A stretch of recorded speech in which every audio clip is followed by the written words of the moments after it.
సైన్యములకు అధిపతి యెహోవా ఆసక్తి కలిగి దీనిని నెరవేర్చును.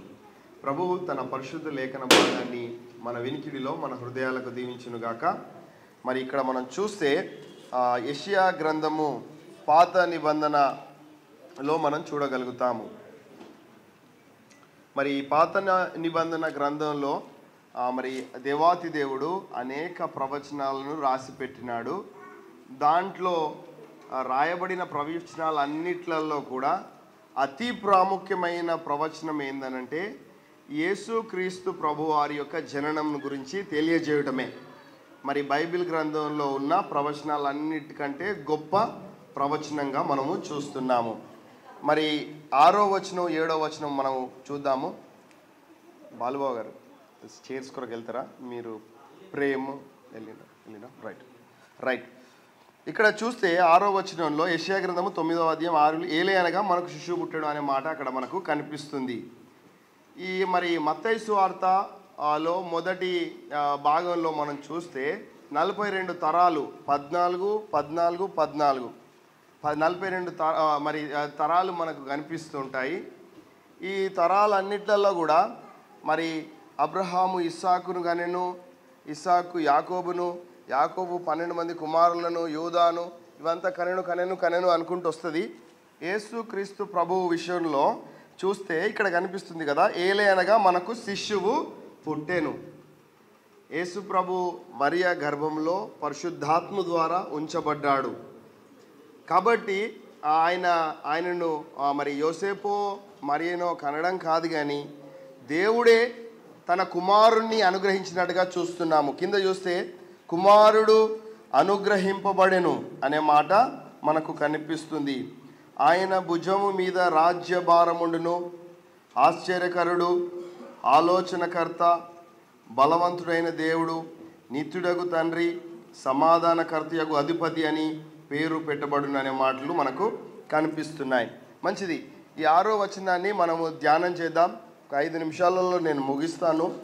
ఈ 9 నుంచి 9వ వచనంలో మరి 9వ అధ్యాయం నుంచి మొదటి 7 వచనాలను మనం చదివినాము. ఈ 7 వచనాల భావన వివరణ క్లుప్తంగా నేను మీ ముందు ఉంచాలని ఆశపడుతున్నాను. మనం చదివిన మాటలలో చూస్తే మరి క్రీస్తు పూర్వము 732 నుంచి 34 సమయంలో అషరియా రాజు మరి పరిపాలన చేస్తున్నాడు. మరి ఆ తర్వాత రోమా చక్రవర్తి యేసుక్రీస్తు ప్రభు యొక్క జననానికి ముందు ఆయన పరిపాలన చేసిండు. ఈ మాటలు ఎప్పుడు చెప్పబడ్డాయంటే క్రీస్తు పూర్వము 732 సంవత్సరాల క్రిందట 32 నుంచి 34 మధ్యలో చెప్పబడ్డాయి. ఎందుకు చెప్పబడ్డాయి అని అంటే చూడండి, 9వ అధ్యాయంలో మొదటి వచనము, వేదన పొందిన దేశం మీద మబ్బు నిలవలేదు. పూర్వకాలము ఆయన జబ్లోను దేశమును నఫ్తాలి దేశమును అవమానపరచెను. అంత్యకాలమందు ఆయన సముద్ర ప్రాంతమును అనగా యోర్దాను అద్దరిన అన్యజనుల గలిలియ ప్రదేశమును మహిమగల దానిగా చేసెను. మొదటి వచనం కనుక జాగ్రత్తగా అర్థం చేసుకుంటూ కనుక మనం చదివితే ఒక తెగ, ఒక ప్రజలు ఉన్నారు, వాళ్ళు వేదనతో ఉన్నారు. అంతేకాకుండా మరి వాళ్ళు స్థితిలో ఉన్నారు, అవమానము పొందిన స్థితిలో ఉన్నారు అనే మాట మనకు కనిపిస్తుంది. వేదన అనే మాట, అవమానం అనే మాట కనిపిస్తుంది. ఈ వేదనను అవమానాన్ని తీసివేయడానికి దేవాతి దేవుడు కుమారుణ్ణి ఏ విధంగా అనుగ్రహించిండో మనం చూద్దాము. అంతకంటే ముందు మరి ఏందనంటే ఈ అషరియా రాజు మరి యూదా దేశాన్ని, ఇజ్రాయెల్ దేశాన్ని నిర్మూలన చేయాలని, పాడు చేయాలని కంకణం కట్టుకున్నాడు. అలాంటి సందర్భంలో ఎవరైనా బాధల్లో ఉన్న వాళ్ళ దగ్గరికి పోయి ఒక వ్యక్తి ఆ బాధను కనుక అనుభవించి కనుక ఉంటే ఆ బాధ నుంచి ఎట్లా బయటికి రావాలో పరిష్కారం తాను చెప్తాడు. ఇజ్రాయెల్ ప్రజలు వేదనలో ఉన్నారు, అవమానపరచబడి ఉన్నారు. అలాంటి వారి దగ్గరికి యెషయా ప్రవక్తను దేవుడు పంపించి మరి ఏం చెప్తున్నాడు అంటే మరి మీకు అవమానం ఉండదు, మీరు ఘనపరిచే బలవారిగా నేను నిన్ను చేస్తా, మహిమ గల దానిగా చేయుచున్నాడు అనే మాట కనిపిస్తుంది. హల్లెలూయా. ఇక్కడ మీరు చూస్తే మరి ఈ ఈ జబ్లోను దేశము లేదా నఫ్తాలి దేశము ఇవి ఎక్కడి నుంచి వచ్చిన పేర్లు అని అంటే వీళ్ళు యాకోబు కుమారులు కదా. యాకోబుకు 12 మంది కుమారులు ఉన్నారు, వాళ్ళ కుమారులు. ఈ నఫ్తాలి అనే మాటకు అర్థం ఏంటంటే పోరాడి గెలుచుట. హల్లెలూయా. ఎందుకు హల్లెలూయా చెప్తున్నానంటే అపవాది మీద, శత్రువు మీద పోరాడి గెలవడానికి, మరణపు ముళ్ళును విరవడానికి యేసుక్రీస్తు ప్రభువారు నరావతారం ఎక్కి మరి రావడము జరిగింది. కాబట్టి శత్రువు మీద విజయం కలిగజేయడానికి, మరణపు ముళ్ళును విరిగించడానికి యేసుక్రీస్తు ప్రభు యొక్క జననము మరి చెప్తుంది. ఈ మరి 9వ అధ్యాయంలో మొదటి 6 వచనాలేమో క్రీస్తు ప్రభువులో నెరవేర్చబడిన ప్రవచనాలు, 7వ వచనము నెరవేర్చబడాల్సిన ప్రవచనము కదా. కాబట్టి ఈ విషయాలను మనం అర్థం చేసుకోవాలి. ఈ యోర్దాను అనే మాటకు అర్థం ఏంటంటే మరణము. గలిలియా అనే మాటకు అర్థం ఏంటంటే మరి వలయము. ఈ మరణం నుంచి, వలయం నుంచి విముక్తినిచ్చి మరి మహిమ గల దానిగా చేస్తున్నాడు. బహుశా ఈరోజు నువ్వు ఆయా సమస్యలతో, ఇబ్బందులతో, ఇరుకులతో ఉన్నావు. హృదయంలో నెమ్మది లేక, సమాధానం లేక. ఇంతకుముందు మరి స్థానిక కౌన్సిలర్ గారు వచ్చినప్పుడు నేను కొన్ని మాటలు చెప్పిన. మరి సమాధానాన్ని అనుగ్రహించడానికి యేసు ప్రభు వచ్చిండు. నీ హృదయంలో కూడా సమాధానాన్ని అందించడానికి ప్రభు వచ్చిండు. అయితే నీ హృదయాన్ని, నిన్ను ఏలటానికి యేసుక్రీస్తు ప్రభు వారికి నువ్వు అధికారం ఇవ్వాలి. నువ్వు అధికారం ఇవ్వనంత కాలం ఆయన నిన్ను ఏలడు. అందుకే మరి ఈ మాటలను ప్రభు జ్ఞాపకం చేస్తున్నాడు. 2వ వచనం చూడండి. చీకటిలో నడుచు జనులు గొప్ప వెలుగును చూచుచున్నారు, మరణ ఛాయ గల దేశ నివాసుల మీద వెలుగు ప్రకాశించెను. యేసు ప్రభు చెప్తున్నాడు యోహాను సువార్త 8వ అధ్యాయం 12వ వచనంలో, నేను లోకానికి వెలుగై ఉన్నాను కదా. మనల్ని కూడా చీకటి నుంచి ఆశ్చర్యకరమైన వెలుగులోనికి ప్రభు నడిపించినాడు. చీకటి అంటే పాపము, అంధకారము, లోకము, అపవాది గుప్పిట్లో, అపవాది యొక్క బంధకాలలో మనం ఉన్నాం. ఆ బంధకాలను విరగ్గొట్టి నరావతారుడిగా యేసుక్రీస్తు ప్రభు ఈ భూలోకంలో తన జననం జరిగినట్టుగా చూస్తున్నాము.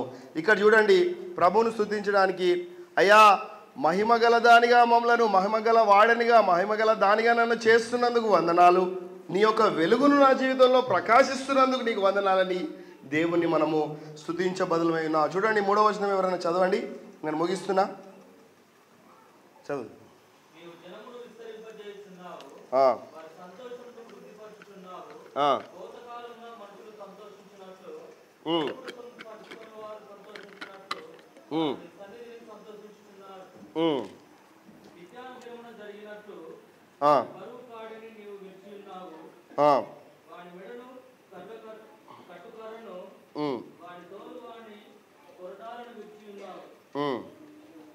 ఐదు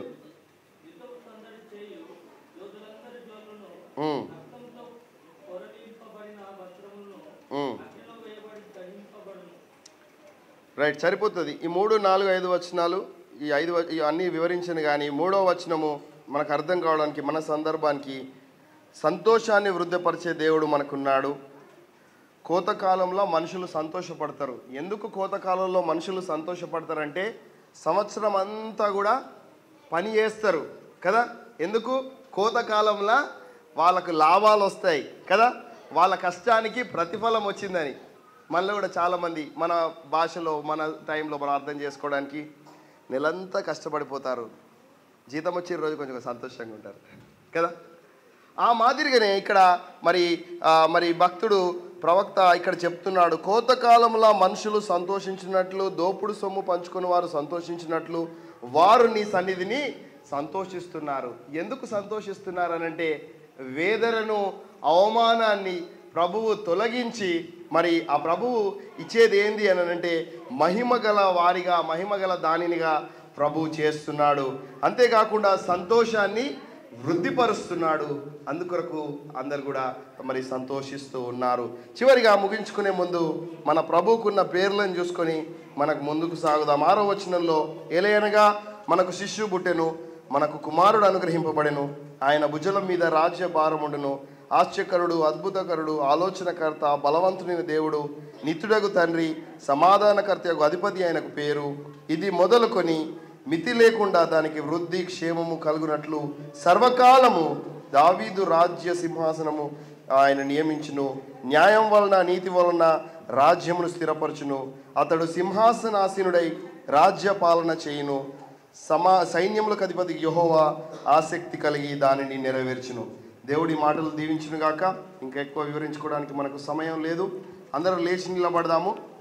మరి ఒక ఇద్దరు మాత్రమే ఆరాధన చేస్తారు. మిగతా వాళ్ళందరం కూడా మొదట ఒక 2-3 నిమిషాలు అందరం కలిసి ఆరాధన చేద్దాం.